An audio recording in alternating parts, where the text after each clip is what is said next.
Alright, so let's say you're in the marketing department and you're trying to figure out, hey, you know what, there are a lot of financial numbers in these financial statements. Which ones are really relevant to me? Now, this is where your finance person comes in, and your finance person should be helping you understand, hey, what are the relevant numbers to you? What are the relevant metrics that you should be paying attention to? Because there are a lot of things. For example, there are some very technical accounting things that you probably shouldn't be paying as much attention to.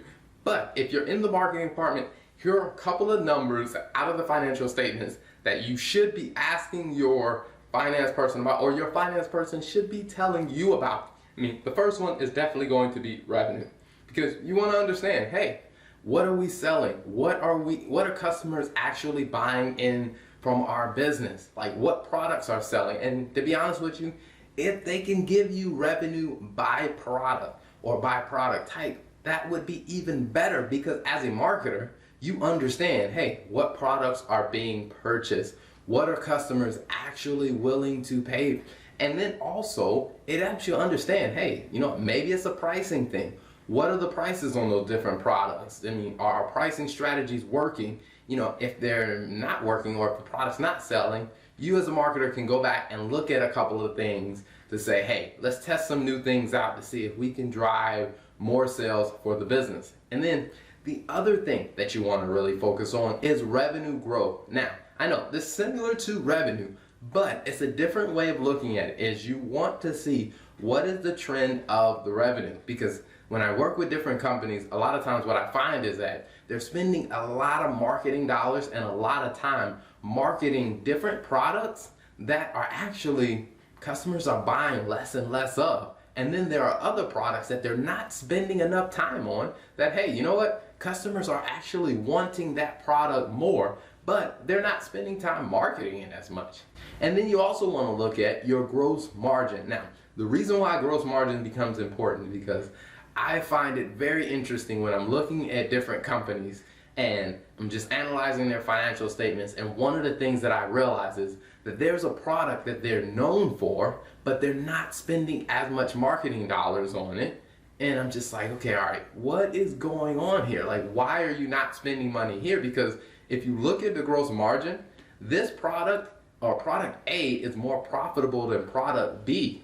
And you're not spending any marketing dollars on product A. Now, one of the big examples of that was, if you go back to when cell phones, I guess you can say, they first started coming out with smartphones. And back during that time, data was very, very cheap. It was easy to buy data, because one of the things that cell phone companies were advertising were you had to pay all this money, or they were really advertising minutes. Hey, you can have unlimited minutes, or hey, buy extra minutes, because minutes were how they were, I guess they perceived that they were making their money. But as the smartphones started coming out and people started using more apps, what some companies started to realize is that actually, when you look at the numbers, we make more money on data than we do on the minutes. Why are we spending all of our marketing dollars on minutes and trying to get people to buy more minutes versus spending our marketing dollars on advertising data? Because when you look at the numbers, they were making more money on the data than they were on the minutes. But until they actually looked at the numbers, you really couldn't tell. So you want to make sure you're looking at your gross margin, and preferably if you can get it by product, so you can see, hey, you know what products do we have the biggest profit margins on? Because you could find a very big opportunity for you to actually advertise that product more. Now, some of the other things you want to look at are your CAC, or your cost of acquisition of a customer, because you want to understand, if we are going to, let's say, increase our customer base by, let's say, we're going to add 50 new customers this year. If you're going to add 50 new customers this year, you need to have an idea, okay, how much does it cost us on average to bring in a new customer? Because if it costs you, let's say, $100,000 to bring in, a new customer, then you kind of get an idea how much it's going to cost you to bring in 50 new customers. Because what you would do is you take that $100,000 times 50, And that gives you an idea, hey, it's gonna cost us X amount to bring in this many new customers.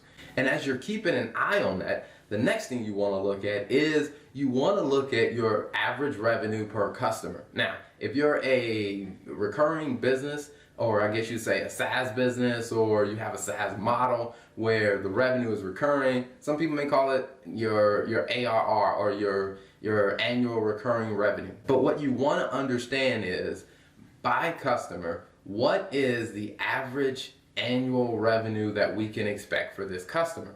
Because when you understand the average revenue that you can expect from the customer, then you can start comparing that to your cost of acquisition. So you say, okay, all right, if it costs me $100,000 to actually get this customer in the door, then you look and say, okay, how much revenue can I expect once I close this deal? Now, if you're spending $100,000 per customer, you're probably doing some very high-end or more high-end type products.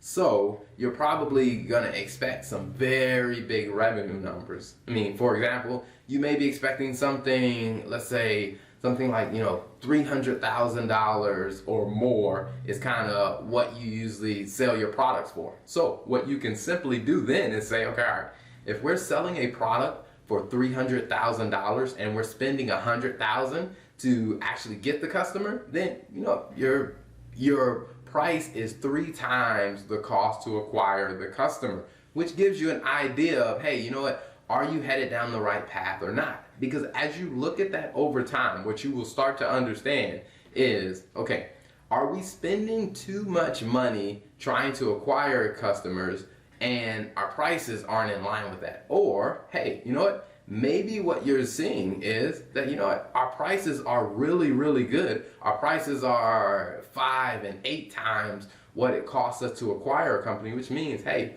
some of the marketing effort that you're doing is very, very effective.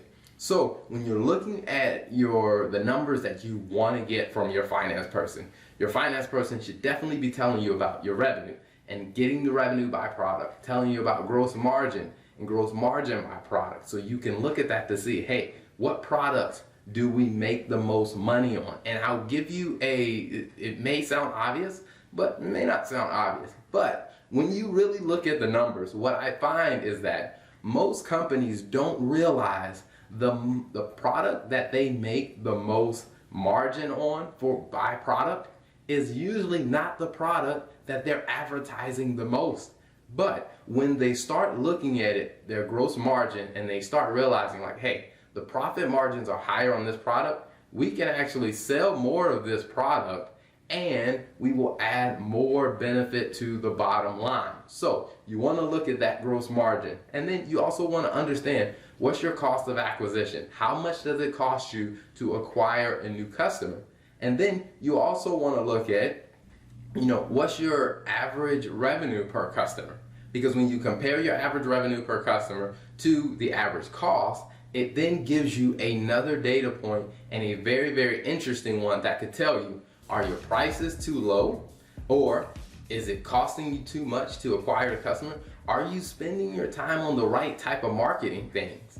And are you headed in the right direction? Are you trending in the right direction? Now, all of this is very relevant to you in marketing, and all of the data is already there. Your finance department may or may not be aware that, hey, these are the type of things that you need. So if you're working and you have a finance department, definitely go to your finance department and say, hey,